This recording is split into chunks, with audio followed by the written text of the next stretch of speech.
ആ അനിരുദ്ധൻ, മുഖ്യമന്ത്രിയായിട്ടുള്ള മീറ്റിംഗിന് ഞാൻ ക്രമീകരണങ്ങൾ ഒരുക്കിയിട്ടുണ്ട്. 15 മിനിറ്റാണ് അനുവദിച്ചിട്ടുള്ളത്. അതിനു മുമ്പ് മണ്ഡലത്തിലെ പ്രശ്നങ്ങൾ അദ്ദേഹത്തെ ധരിപ്പിക്കണം. അതെല്ലാം വേണ്ട രീതിയിൽ തന്നെ അവതരിപ്പിച്ചോളാം MLA. ആ അതിരിക്കട്ടെ, കരകുളം പഞ്ചായത്തിലെ വൈസ് പ്രസിഡന്റ് ഒരു വനിതയാണല്ലേ? ഈയിടെ എന്റെ മകൻ കണ്ടിരുന്നു. പഞ്ചായത്തിന്റെ കാര്യങ്ങൾക്ക് വേണ്ടി എന്നെ കാണാനിരിക്കുകയാണെന്ന് പറഞ്ഞു. കരകുളം പഞ്ചായത്തിന്റെ കാര്യമാണോ MLA പറയുന്നേ? അതെ. അല്ല, കരകുളം പഞ്ചായത്ത് നമ്മളെ പാർട്ടിയല്ലല്ലോ ഭരിക്കുന്നത്. പക്ഷേ വൈസ് പ്രസിഡന്റ് നമ്മളെ പാർട്ടിക്കാരാണെന്നല്ലോ പറഞ്ഞത്.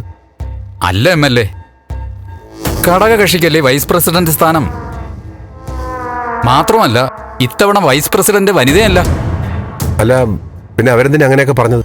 ഒന്നുകിൽ സാറിന്റെ മകൻ കേട്ടത് തെറ്റിപ്പോയി, അല്ലെങ്കിൽ അദ്ദേഹത്തെ ആരോ പറ്റിച്ചു. ഓക്കെ, ഞാൻ അവനോട് ചോദിക്കാം. ശരി സാർ. ആരാ സാറേ വിളിച്ചത്? മനസ്സിലായില്ലേ? MLA ആണോ?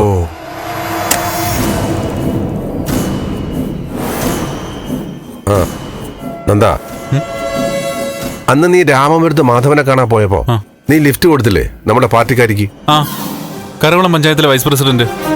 ഞാനിപ്പം ഞങ്ങളുടെ മണ്ഡലം പ്രസിഡന്റ് അനിരുദ്ധനുമായിട്ട് സംസാരിച്ചു. കരകുളം പഞ്ചായത്ത് ഭരിക്കുന്നത് നമ്മുടെ പാർട്ടിയല്ല. എന്താ? ആ, കരകുളം പഞ്ചായത്ത് നമ്മളല്ല ഭരിക്കുന്നത്. അതുമല്ല, അവിടെ വൈസ് പ്രസിഡന്റ് ഒരു വനിതയുമല്ല.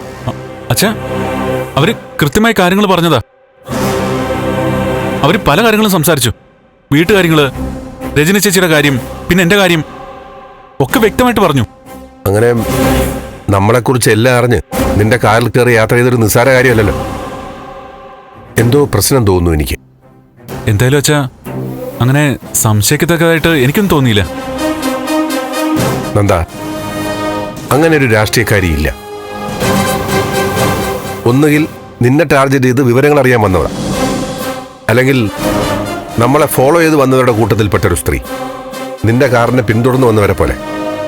അച്ഛാ, ആരായിരിക്കും അവരുടെ പിന്നില്? പറയാൻ പറ്റില്ല. ഒരുപക്ഷെ ബലരാമനാവും, അതല്ലെങ്കിൽ പോലീസ്.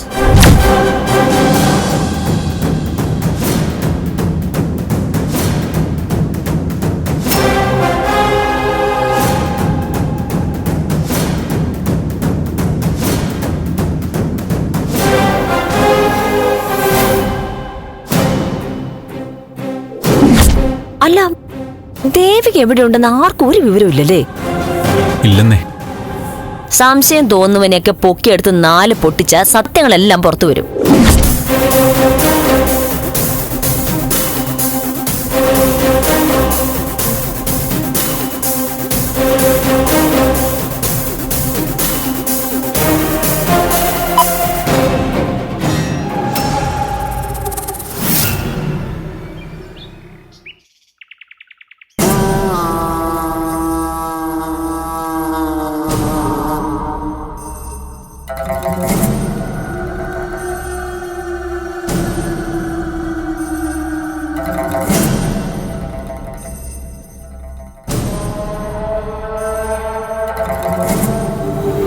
ആശ്വാസം തോന്നുന്നുണ്ടോ അച്ഛാ? എനിക്കിന്ന് ദേവിക മോളെ കാണണം. ആ കാര്യം തന്നെ ഇങ്ങനെ എപ്പോഴും പറഞ്ഞുകൊണ്ടിരുന്ന എങ്ങനെയാ? എന്റെ മോൾ എവിടെയായിരിക്കും? അച്ഛനൊന്ന് സമാധാനമായിട്ടിരിക്കെ. Sister, yes. ഈ മാധവൻ എന്ന് പറയുന്ന ആള് ഈ വാർഡിലല്ലേ? അതെ, ദേ കിടക്കുന്നു. അതാരാ? Thank you. മാധവനങ്ങളല്ലേ? മനസ്സിലായില്ല, ആരാ? എനിക്കൊരു സംശയം ഉണ്ടായിരുന്നു, താലൂക്ക് ആശുപത്രിയിലാണോ അതോ ജനറൽ ആശുപത്രിയിലാണോ എന്ന്. അല്ല, ആരാന്ന് മനസ്സിലായില്ല. ഞാൻ ഷൈജൻ, നന്ദന്റെ കൂട്ടുകാരനാ. ഞാനിവിടെ കുറച്ച് അടുത്താ താമസം, 8-ാം മൈലില്. കുറെ കാലമായി നന്ദനെ വിളിച്ചിട്ട്. കോളേജിൽ ഞങ്ങൾ ഒരുമിച്ചായിരുന്നു. ഇന്ന് വിളിച്ചപ്പോഴാ അറിഞ്ഞ് നന്ദന്റെ അമ്മാവൻ ഇവിടെ ആണെന്നൊക്കെ. കഥകളൊക്കെ അവൻ പറഞ്ഞു. പാവം നന്ദൻ, നല്ല വിഷമമുണ്ടായിരുന്നു. ഞാൻ പറഞ്ഞു ആശുപത്രിയിലെ കാര്യങ്ങളൊക്കെ വിട്ടേരെ, ഞാൻ നോക്കിക്കോളാന്ന്. അങ്കിളിന് ഇപ്പൊ എങ്ങനെയുണ്ട്? മറ്റസുഖമൊക്കെ മാറി വരുന്നുണ്ട് മോനെ. പിന്നെ ദേവികയെ പറ്റിയുള്ള ടെൻഷനാവുമല്ലേ? അതെ, മോളെ കാണാത്ത പോച്ചില്, അതാ ഇപ്പോഴത്തെ അസുഖം. പാവം, നന്ദനും ദേവിയെ കാണാതെ വിഷമിച്ചിരിക്കുക. ദേവികയും നന്ദനുമായുള്ള അടുപ്പമൊക്കെ തുടക്കം മുതലേ എനിക്കറിയാം. ഒരേ ക്ലാസ്സിലായിരുന്നോ നന്ദേട്ടനും ചേട്ടനും? അല്ലല്ല, ഒരേ ബാച്ചിലായിരുന്നു. ആ ദേവികയും നന്ദനും ഒരു ക്ലാസ്സിലായിരുന്നു. ആ അതെ. ദേവിക ഇപ്പൊ ഇവിടെ ആയിരിക്കുമെന്ന് എന്തെങ്കിലും സൂചന കിട്ടിയിട്ടുണ്ടോ? നന്ദൻ ചില ഊഹങ്ങൾ പോലെ പറഞ്ഞു. നന്ദമോനെ അറിയാന്ന് പറഞ്ഞോ മോളെവിടെയാന്ന്? അങ്ങനെയല്ല, ചില ഊഹങ്ങൾ പോലെ, അത്രേ ഉള്ളൂ. പേടിക്കണ്ട, ദേവികയെ പുതിയ അന്വേഷണ സംഘം കണ്ടെത്തും. യഥാർത്ഥ പ്രതി എവിടെ ഒളിച്ചാലും പൊക്കി വെളിയിൽ കൊണ്ടുവരും, അകത്താക്കുകയും ചെയ്യും. ദേവി മോള് ഒരു തെറ്റും ചെയ്തിട്ടില്ല മോനെ. അത് പിന്നെ എനിക്കറിയില്ലേ? പഞ്ചപാവമായ ദേവികയെന്ന് എനിക്കാരും പറഞ്ഞു തരണ്ട.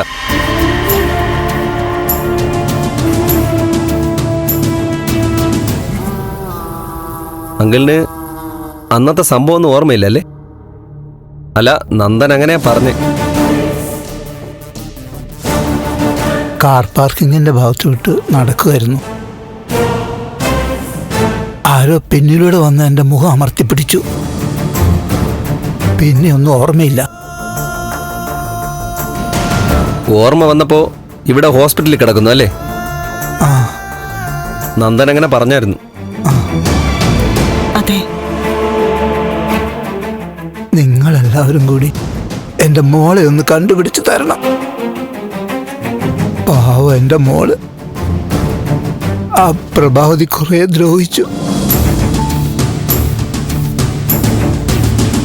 ജീവിതം ഒന്ന് സന്തോഷിച്ച് തുടങ്ങേണ്ട സമയമായപ്പോ ഇതെങ്ങനെയായി?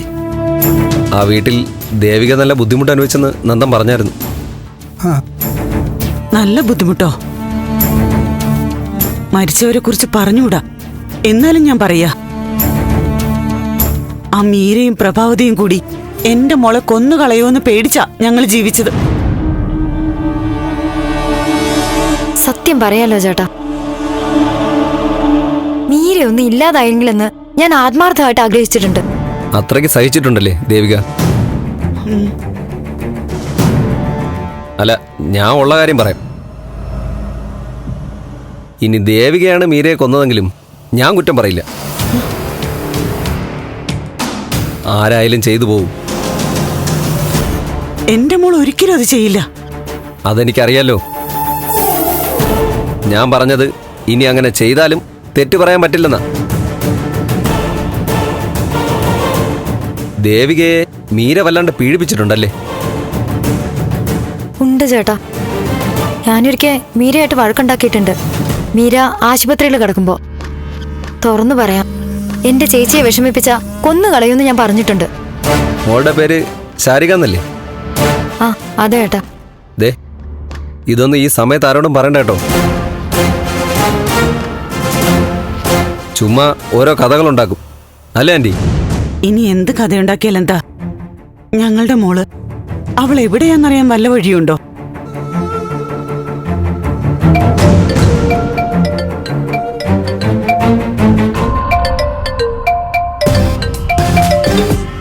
ഹലോ, ആ അതെ അതെ, ഓക്കെ, ശരി എന്നാ.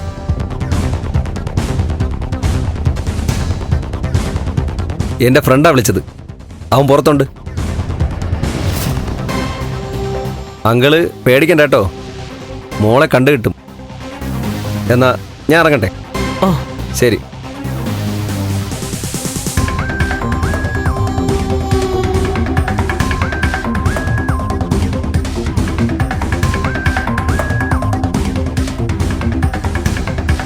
പാവം, നല്ല ചെറുപ്പക്കാരെ.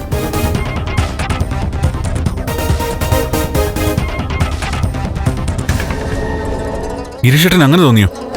അന്വേഷണത്തിന്റെ ഭാഗമായിട്ടാ അയാൾ വന്നേന്നാണോ ഗിരീഷേട്ടൻ പറയുന്നേ? അതെന്താ, ശക്തമായും ബുദ്ധിപരവുമായാണ് അന്വേഷണം നടക്കുന്നത്. സത്യത്തിൽ അയാൾ സീരിയലിന്റെ കഥ പറയുകയാണെന്ന് തന്നെയാണ് എനിക്ക് ആദ്യം തോന്നിയത്. എന്താ, ഒട്ടും വൈകാതെ അവർ ചന്ദ്രോത്തേക്ക് എത്തും. അതിനെന്താ, അന്വേഷണമാകുമ്പോ സംശയമുള്ള എല്ലാ സ്ഥലത്തേക്കും പോകണം, എല്ലാരും ചോദ്യം ചെയ്യണം, ശരിയും തെറ്റും കണ്ടുപിടിക്കട്ടെ. യഥാർത്ഥ പ്രതി പിടികൂടിയാലേ ദേവി തിരിച്ചെത്തും. ആ, നന്ദൻ പറയുന്നതൊക്കെ ശരിയാ. പക്ഷേ ഈ അന്വേഷണത്തിൽ മറ്റു ചില കുരുക്കുകളൊക്കെ ഉണ്ട്. എന്ത് കുരുക്കുകൾ? ബലരാമൻ സാറ് ഈ അന്വേഷണത്തിൽ ഉറപ്പായും ഇടപെടും. അങ്ങനെ ഒരു ഇടപെടൽ വന്നാൽ അന്വേഷണം ചില മുൻവിധികളോടെ ആവും. അതായത് ചന്ദ്രോത്തുള്ള ഒരാളോ ഒന്നിലധികം പേരോ ചേർന്നാണ് കൃത്യം നടത്തിയതെന്ന് സ്ഥാപിച്ചെടുക്കും. ബലരാമൻ സാറിന്റെ പത്രസമ്മേളനത്തോടെ ജനവികാരം സിദ്ധാർത്ഥൻ സാറിനും കുടുംബത്തിനും എതിരാ. ജനങ്ങളുടെ കയ്യിൽ കിട്ടാൻ ചില അന്വേഷണ ഉദ്യോഗസ്ഥർ ജനങ്ങൾ സംശയിക്കുന്ന ആളെ പിടിച്ച് പ്രതിയാക്കും. എന്താ, എല്ലാം കൊണ്ടും കരുതിയിരിക്കേണ്ട ദിവസങ്ങളാണ്. അങ്ങനെ ഏകപക്ഷീയമായിട്ടാണ് അന്വേഷണം മുന്നോട്ട് പോകുന്നതെങ്കിൽ വരട്ടെ, നമുക്ക് കാണാം. അതെ, ധൈര്യത്തോടെ നിൽക്കണം. ഒന്നിനെയും ഭയന്ന് മുട്ടുമടക്കുകയും വേണ്ട. അല്ല, ഞാൻ ചില കാര്യങ്ങൾ ഒന്ന് അറിയിച്ചു എന്നേ ഉള്ളൂ. ശരി ഗിരീഷേട്ടാ, ഞാൻ ശ്രദ്ധിക്കാം. അച്ഛനോട് കാര്യങ്ങൾ പറയുകയും ചെയ്യാം. ആ, ശരി. ശരി.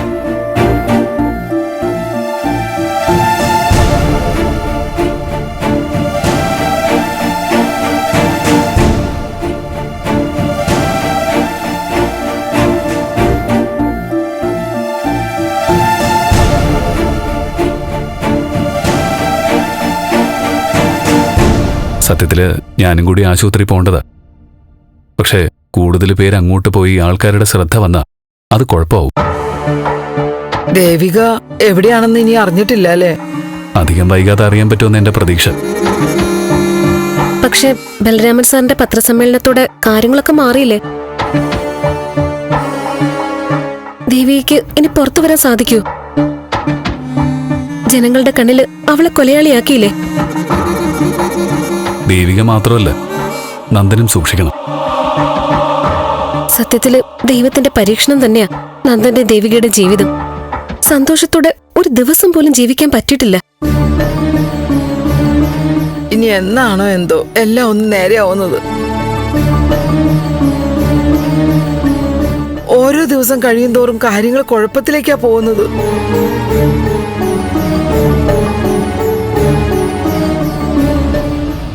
സർ, മീര കേസ് അട്ടിമറിക്കപ്പെടുമെന്നൊരു ആരോപണം സാമൂഹ്യ മാധ്യമങ്ങളിൽ ശക്തമാവുകയാണ്. എന്ത് പറയുന്നു? സമൂഹ മാധ്യമങ്ങളിൽ മാത്രമല്ല, നിങ്ങളിൽ പലരും അങ്ങനെയുള്ള തെറ്റായ ചിന്താഗതി ഉള്ളവരാണോ? കേസന്വേഷണം ശരിയായ ദിശയിൽ തന്നെയാണ് ഇതുവരെ മുന്നോട്ട് പോകുന്നത്. മാധ്യമങ്ങളുടെ ഇഷ്ടാനിഷ്ടങ്ങൾ നോക്കി പോലീസിന് കേസന്വേഷിക്കാൻ പറ്റില്ലല്ലോ.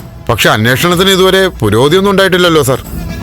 അത് പത്രക്കാരായ നിങ്ങളുടെ തോന്നലാണ്. ഈ കേസന്വേഷണവുമായി ബന്ധപ്പെട്ട് ചില പ്രബല രാഷ്ട്രീയ നേതാക്കളുടെ സാന്നിധ്യമാണോ പോലീസ് ഭയപ്പെടുന്നത്? അങ്ങനെ പോലീസിനെ ഭയപ്പെടുത്താൻ പറ്റുമോ? MLA സിദ്ധാർത്ഥൻ ചന്ദ്രോത്തും XMLA തേവക്കാട്ടിൽ ബലരാമനും ഈ അന്വേഷണത്തെ ഏതെങ്കിലും തരത്തിൽ സ്വാധീനിക്കുന്നുണ്ടോ സർ? ഇതൊക്കെ നിങ്ങളുടെ വെറുതെയുള്ള ഊഹാപോഹങ്ങളാണ്. DIG എന്നുള്ള നിലയിൽ ഞാൻ പറയുന്നു, അന്വേഷണം കൃത്യമായ രീതിയിൽ തന്നെയാണ് ഇതുവരെ മുന്നോട്ട് പോകുന്നത്. ചില കേസുകൾ തെളിയിക്കാൻ സമയമെടുക്കും, അത് നിങ്ങൾക്കും അറിവുള്ളതാണല്ലോ. എന്തായാലും അന്വേഷണം കൂടുതൽ ശക്തമാക്കുന്നതിന്റെ ഭാഗമായി ഒരു പ്രത്യേക അന്വേഷണ സംഘത്തെ സർക്കാർ നിയമിച്ചു കഴിഞ്ഞു.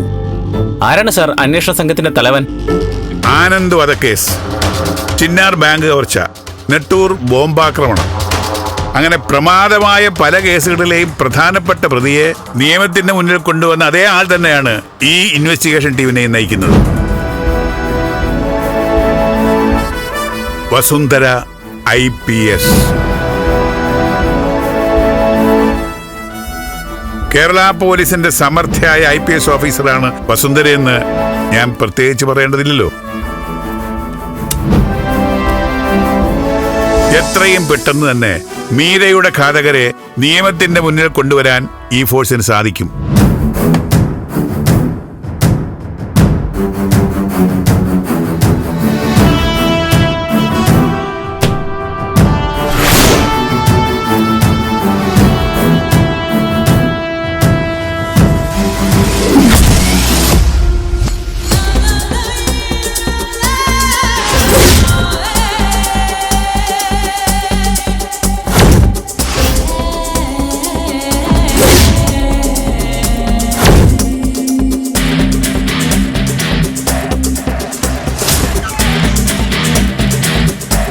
ഷൈജൻ,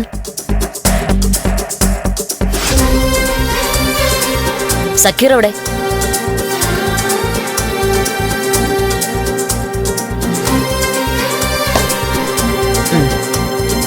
റെഡിയല്ലേ? നമുക്ക് ഇറങ്ങാം. മാഡം. ശരി.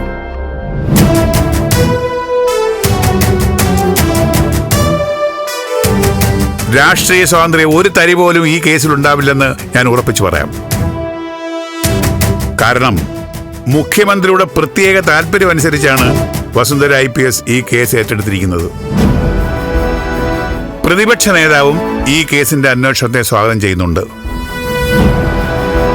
വസുന്ധര IPSൽ ഞങ്ങൾക്ക് തികഞ്ഞ ആത്മവിശ്വാസമുണ്ട്. ഇനി നമ്മൾ കാണുമ്പോൾ നിങ്ങൾ ഇന്ന് ഉന്നയിച്ച ഒരു സംശയങ്ങൾ പോലും അന്ന് അവശേഷിക്കില്ല. ഇതെന്റെ ഉറപ്പാ. അപ്പോൾ okay, thank you. SIT form ചെയ്തു. ഞാൻ ഹൈ പ്രഷർ ചെലുത്തി. പക്ഷെ ഇതുവരെ അതൊന്നും അനങ്ങിയിട്ടില്ല. എന്താ? അവരിടപെടട്ടെ. വെറും സിദ്ധാർത്ഥൻ MLA ആക്കിയത് ഈ ബലരാമനാ. എന്റെ നേരെ നിന്ന് അവൻ ഇപ്പോഴും മുട്ടിടിക്കും. പിന്നല്ലേ എന്നെ വെട്ടാനായിട്ട്. എന്തായാലും DIG ഞാനൊന്ന് വിളിക്കുന്നുണ്ട്. ശരി. പ്രത്യേക സംഘം അന്വേഷണം തുടങ്ങിയല്ലേ ബാലു? ചന്ദ്രോത്തെ അവസാനത്തെ ആളെയും വിലങ്ങ് വെക്കുന്നത് കണ്ടാലേ എനിക്ക് സമാധാനാവൂ. നമുക്കത് കാണാം. വൈകാതെ തന്നെ കാണാം. നമ്മൾ കാണുന്നതിനും അപ്പുറം നമ്മുടെ മോളുടെ ആത്മാവ് അത് കാണും. അത് കണ്ട് സന്തോഷിക്കണം. ചിലപ്പോഴൊക്കെ തോന്നും ഈ പ്രത്യേക അന്വേഷണ സംഘത്തിനൊന്നും അവരെ വിട്ടുകൊടുക്കാൻ പാടില്ല. ഒരു തോക്കെടുത്ത് വെച്ചിട്ട് അവരെല്ലാം വെടിവെച്ച് കൊല്ലണം.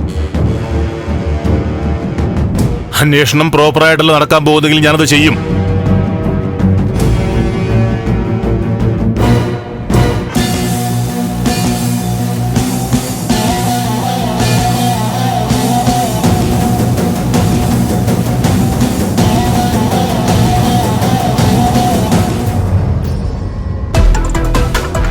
കോളക്കം സൃഷ്ടിച്ച മീര വധക്കേസിൽ അന്വേഷണം ഊർജിതമായിട്ടുണ്ടെന്ന് DIG P. ശ്രീനിവാസ് പറഞ്ഞു. പ്രതിയെന്ന് സംശയിക്കുന്ന ദേവികയ്ക്ക് വേണ്ടിയുള്ള തെരച്ചിൽ തമിഴ്നാട്ടിലേക്കും കർണാടകത്തിലേക്കും വ്യാപിച്ചിട്ടുണ്ടെന്നും മാധ്യമപ്രവർത്തകരുടെ ചോദ്യത്തിന് മറുപടിയായി DIG പറഞ്ഞു. ദേവികയുടെ അച്ഛൻ സെക്യൂരിറ്റിയായി ജോലി ചെയ്തിരുന്ന മാധവനും ഈ കേസിൽ ഉൾപ്പെട്ടിട്ടുണ്ട് എന്നതിന് വ്യക്തമായ തെളിവുകൾ പോലീസിന് കിട്ടിയതായാണ് അറിയുന്നത്. ഇവർ രണ്ടുപേരും ഒരേ സ്ഥലത്ത് ഒളിച്ചു താമസിക്കുകയാണെന്നാണ് പോലീസിന് കിട്ടിയിരിക്കുന്ന വിവരം.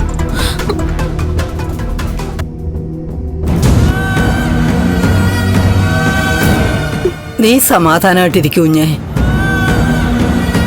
ലോകം മുഴുവൻ തെരഞ്ഞാലും ശരി, എസ്തപ്പാന്റെ ഈ വീട്ടിൽ നീ സുരക്ഷിതയായിരിക്കും. ഒരു കണക്കിന് അന്ന് ഗുണ്ടകൾ എസ്തപ്പാനെ ആക്രമിച്ചത് നന്നായി. അതുകൊണ്ടാണല്ലോ നിന്റെ ഉള്ളിലെ നന്മ മനസ്സിലാക്കാൻ എസ്തപ്പാനൊരു അവസരം കിട്ടിയത്. നിന്നെ ഇങ്ങോട്ട് മാറ്റിയതും അതുകൊണ്ടല്ലേ. എസ്തപ്പാൻ ഒരാളെ ഇഷ്ടപ്പെട്ടത് തന്നെ. നിനക്കൊരു കുഴപ്പവും ഉണ്ടാവില്ലെന്ന് പൂർണ്ണ ബോധ്യമായതിനു ശേഷമേ എസ്തപ്പാൻ നിന്നെ ആർക്കെങ്കിലും വിട്ടുകൊടുക്കൂ. അത് നിയമത്തിനായാലും ശരി, നിന്റെ വീട്ടുകാർക്കായാലും ശരി. എനിക്ക് എന്തൊക്കെയാ സംഭവിക്കുന്നതെന്ന് എനിക്കറിയില്ല അമ്മച്ചി. എന്റെ വിധി എന്താവുന്നോ, ഞാൻ ഏത് വഴി കൂടി എങ്ങനെയൊക്കെ പോണ്ടെന്നോ ഒന്നും അറിയില്ല. എനിക്ക് അപകടം വരില്ലായിരിക്കും. പക്ഷെ എന്റെ ജീവിതം ഇനി എങ്ങോട്ടാ പോകുന്നത്?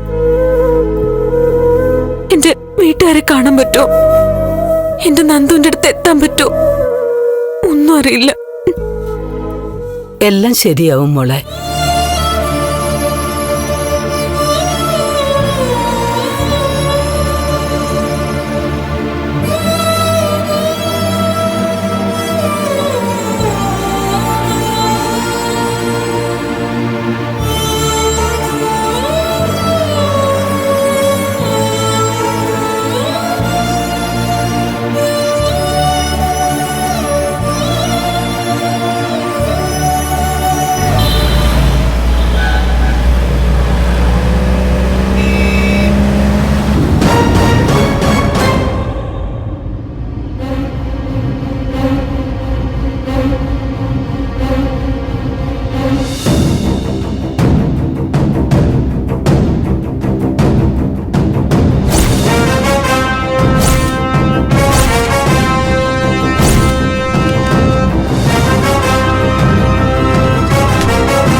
ഫ്ലവേഴ്സ് ഒരുക്കുന്ന കാഴ്ച വസന്തം യൂട്യൂബിൽ പ്രേക്ഷകർക്ക് ലൈവായി കാണാം. ഫ്ലവേഴ്സ് കോമഡിയിൽ ജോയിൻ ചെയ്യൂ, ആസ്വദിക്കൂ.